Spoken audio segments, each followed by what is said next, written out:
বছর আসছে এই ভাবনায় পুরো গ্রামটা যেন একটু আলাদা আলোয় ভরে উঠেছিল।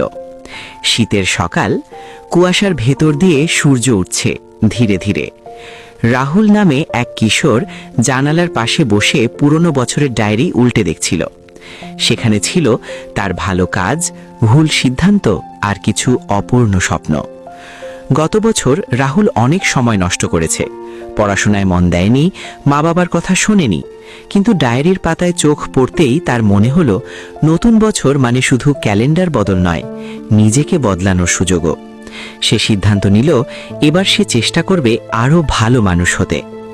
নতুন বছরের সকালে রাহুল প্রথমেই মাকে সাহায্য করল, তারপর ছোট ভাইকে পড়াতে বসল। স্কুলে গিয়ে সে বন্ধুদের সঙ্গে ভালো ব্যবহার করল আর শিক্ষকের কথা মন দিয়ে শুনল। ধীরে ধীরে সে বুঝতে পারল ভালো অভ্যাস করতে পারলেই জীবন সুন্দর হয়। বছর শেষের রাতে আতশবাজির আলোয় রাহুল মনে মনে হাসল।